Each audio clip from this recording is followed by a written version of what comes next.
vol en vol. Vous avez dit une robe rouge, c'est bien cela ? Le commissaire Lorenzo vérifie une dernière fois la version de la victime en attendant de récupérer les bandes vidéo de l'avion et celles de la plateforme d'embarquement dans le terminal Tom Bradley de Los Angeles. Oui, monsieur le commissaire. Elle était vêtue d'une magnifique robe rouge en satin avec de la dentelle très fine. On aurait dit une tenue couture de chez Valentino. Peut-être même en était-ce une d'ailleurs. J'aurais dû me méfier, mais je n'y ai vu que du feu pour être honnête. Une femme de mon âge qui s'apprête à traverser les States en robe de soirée. C'est bizarre, non ? Je me suis dit qu'elle avait dû aller à un mariage et ensuite ne pas avoir eu le temps de se changer. J'étais occupée avec Sophia et Lindsay, mes filles, des jumelles. Pour tout vous dire, je me suis laissée charmer par cette élégance.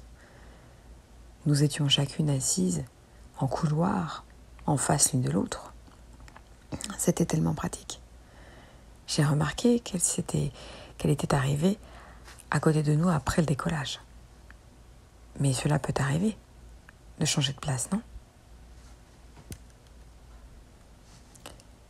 J'étais tellement heureuse de pouvoir parler à une autre femme, une adulte, et pas peu fière de me faire une copine d'avion. C'est devenu rare par les temps qui courent, vous en conviendrez, commissaire.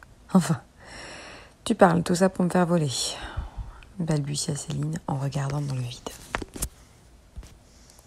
Pouvez-vous me récapituler une dernière fois ce qui a disparu de vos effets personnels ?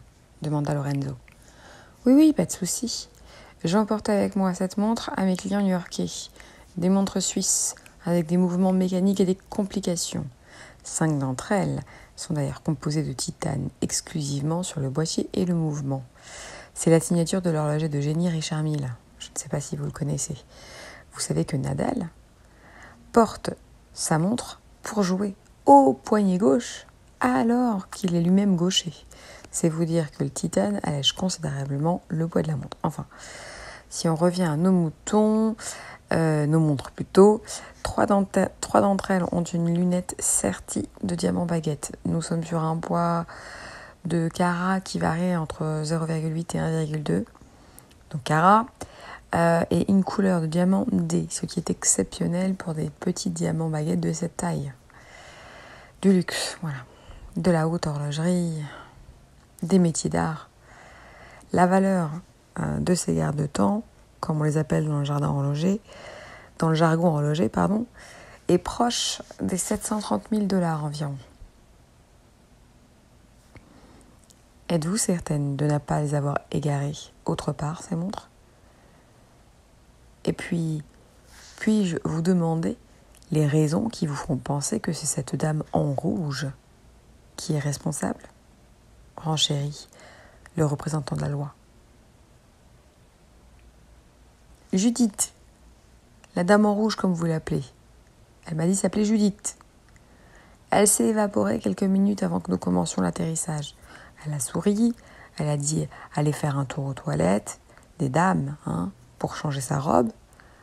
Elle avait un sac de sport Louis Vuitton, certainement l'édition de Virgil Abloh, en toile, tout en silver. Elle l'avait bien rempli.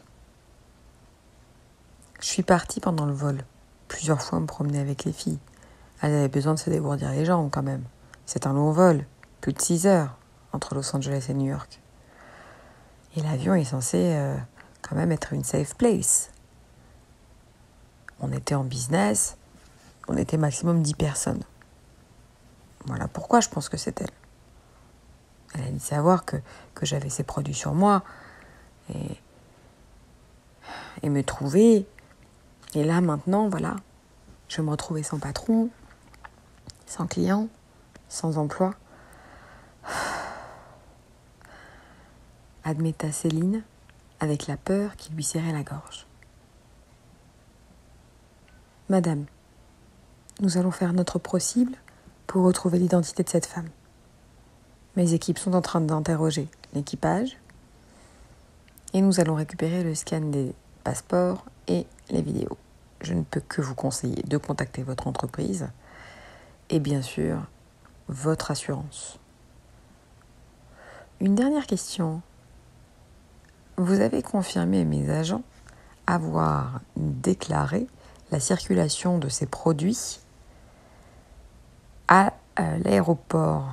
Disposez-vous d'un carnet ATA ou d'une déclaration de douane, d'une facture? Oui, bien entendu que j'avais fait tout ça. Et j'ai laissé tout ça dans le sac avec les montres. Donc je n'ai plus rien à vous montrer, monsieur. Mais aux douanes, ils doivent bien avoir un duplicata, non? Répondit Céline. Avez-vous parlé de ces montres à la dénommée Judith? Demanda le commissaire. Non, je lui ai dit que j'allais à New York voir des clients. Enfin, je pense. Je suis un peu confuse. Avez-vous consommé de l'alcool? Pris des médicaments? Un calmant? Une autre pilule? Qui pourrait vous priver de votre lucidité? Lorenzo s'inquiétait. Non, monsieur l'agent, j'ai bu un Bloody Mary en effet. D'ailleurs, c'était plutôt deux. Je pense que Stuart pourra confirmer que j'étais sobre et que je profitais gaiement de mon temps en avion, avec mes filles. Je ne suis pas une droguée, je ne suis pas une alcoolique, et je vous signale que le Bloody Mary est le cocktail le plus consommé en vol dans le monde. Donc il n'y a rien de mal à se faire un petit peu plaisir, mais j'étais lucide. C'est juste que toute cette histoire, c'est entendu. Merci de laisser à mes agents le nom de votre hôtel et un numéro de téléphone portable sur lequel nous pouvons vous joindre. Nous vous contacterons très bientôt.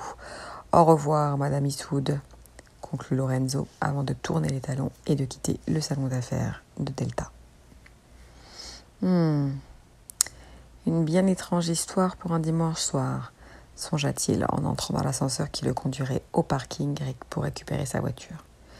Il appuya sur le bouton -2, et alors que les portes se fermaient, une main très féminine, manicurée de vernis rouge, se glissa entre ces dernières pour stopper son départ.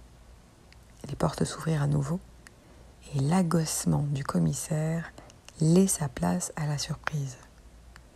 Une femme vêtue d'une robe rouge, longue et fluide, pénétra alors dans l'ascenseur.